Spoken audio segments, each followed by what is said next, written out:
आज के आधुनिक दुनिया में इंसान ने कई चीजों का आविष्कार किया और विज्ञान के दम पर कई मुकाम भी हासिल किए हैं, पर इंसान अभी तक ये नहीं जान पाया कि मौत के बाद इंसान के साथ क्या क्या होता है। लोक कथाओं की माने तो कई जगह पर यह माना जाता है कि इंसान के मौत होने पर वह तारा बन जाता है। जैसे गांव बदलते हैं वैसे ही कहानियां भी बदलती है। बात कुछ साल पहले की है। मैं अभी नहाकर लौटी थी कि खबर आई कि गांव के पुराने कुएं में कुसुम गिर गई है। देखते ही देखते ये खबर गांव में आग की तरह फैल गई। सबको कुसुम की फिक्र तो थी ही, पर सबसे बड़ी फिक्र उसके बच्चे की थी। कुसुम पेट से थी। मैं दौड़ी पुराने कुएं के पास पहुंची तो देखा वहां पर पहले से ही भीड़ जमी हुई है। गांव के एक आदमी ने कुएं में छलांग लगाई और कुसुम की लाश को रस्सी बांधी, क्योंकि कुसुम को तैरना नहीं आता था और उसने दम तोड़ दिया था। उस समय वह पेट से थी। पानी में गिरने के बाद वह चीखी होगी, चिल्लाई होगी, पर पुराने कुएं में कम ही लोग पानी भरने आते थे, क्योंकि कुसुम का खेत कुएं के बगल में ही था, इसलिए उसका इस कुएं पर आना जाना लगा रहता था। पहले भी कई बार वह इस कुएं से पानी भर चुकी थी, पर इस बार उसके किस्मत में कुछ और ही लिखा था। लोग कुसुम की लाश को ऊपर खींचने लगे। जैसे ही कुसुम की लाश को ऊपर निकाला गया, उसके घर वाले फुट फुट कर रोने लगे। घर में नए मेहमान के आने की खुशी अब मातम में बदल चुकी थी। कुसुम का पति तो सुन्न होकर कुसुम की चेहरे को देख रहा था।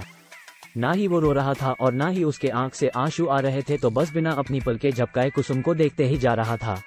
कुसुम तो वैसे दुबली पतली ही थी, मगर पानी में ज्यादा देर रहने के कारण उसका शरीर फूल गया था। मैंने ये नज़ारा पहली बार देखा था। हालांकि मुझे डर लगना चाहिए था, पर मुझे डर नहीं लग रहा था, पर हाँ, एक अगल सी बेचैनी जरूर हो रही थी। पुलिस मौके पर पहुंची। उसने गांव वालों का बयान लिया और अंतिम संस्कार करने की इजाजत दे दी। पुराने कुएं वाले खेत में ही कुसुम का अंतिम संस्कार किया गया। मौत तो इंसान के हाथ में नहीं होती, शरीर से आत्मा कब निकल जाए किसी को पता नहीं चलता। कहते हैं अंतिम संस्कार करने के बाद इंसान की आत्मा को शांति मिलती है, मगर आत्मा खुद ही शांति न चाहे तो। उस रात ऐसे कई सवाल मेरे मन में उठने लगे। मैंने कई बार करवट बदली, पर मुझे नींद नहीं आ रही थी। पर वक्त के साथ साथ सब ठीक हो जाता है। उस हादसे को गुजरे हुए अब कई महीने हो चुके थे। एक बार एक मजदूर उस पुराने कुएं वाले खेत में काम कर रहा था, तभी उसे एक औरत के रोने की आवाज आती है। वह कुएं के पास जाता है। उसने देखा कि वह आवाज कुएं के अंदर से आ रही थी। जैसे ही वह कुएं के अंदर देखता है, अगले दिन उस मजदूर को तेज बुखार आता है। तेज बुखार से उसका शरीर तप रहा होता है। वह बार बार कहता रहा कि मेरे पास मत आओ, मैंने तुम्हारा क्या बिगाड़ा है, मुझे छोड़ दो। उस शाम उस मजदूर की मौत हो जाती है। गांव में अब पुराने कुएं का डर फैल जाता है। कुसुम की आत्मा अभी भी उस कुएं में है, ऐसी बातें गांव में शुरू हो जाती है। कुसुम के घर वाले भी कुएं के पास वाले खेत में खेती करना छोड़ देते हैं। ये सब सुनकर मुझे कुछ समझ नहीं आ रहा था। मेरे दादाजी के भी गुजरे कुछ ही महीने हुए थे और उनका अंतिम संस्कार तो हमारे घर के पीछे ही किया था। फिर मुझे कभी मेरे दादाजी क्यों नहीं दिखाई दिए। मेरे दादाजी कहते थे कि इंसान मरने के बाद कुत्ते का जन्म ले लेता है। इत्तेफाक से दादाजी के गुजरने के दूसरे ही दिन हमारे घर में कुत्ते का एक बच्चा लाया गया, जिससे कि घर की और खेती पर नजर रखी जाए। मन में सवाल फिर से उठने लगे। मुझे कई बार उस पुराने कुएं पर जाने की इच्छा हुई, पर डर के मारे कभी हिम्मत नहीं हुई। हालांकि हमारे घर तक आने का सबसे छोटा रास्ता उसी कुएं के पास से गुजरता था, पर यह सब होने के बाद हमने दूसरे रास्ते से आना जाना शुरू कर दिया। एक रात पिताजी बाजार से घर लौट रहे थे। आज उन्हें बहुत देर हो चुकी थी। बारिश का मौसम था, रात का अंधेरा और उसमें काले बादल। अचानक जोर से बादल गरजे और बारिश शुरू हो गई। पापा एक पेड़ के नीचे रुक जाते हैं और बारिश रुकने का इंतजार करते हैं। बारिश रुकने की बजाय और बढ़ रही थी। उसके बाद उन्हें पुराने कुएं के पास छोटा रास्ता याद आता है। मेरे पापा भूत प्रेत पर विश्वास नहीं करते थे। पापा पुराने कुएं के रास्ते पर चल पड़ते हैं। चारों तरफ अंधेरा और तेज बारिश की आवाज। पापा तेज चलने लगते हैं।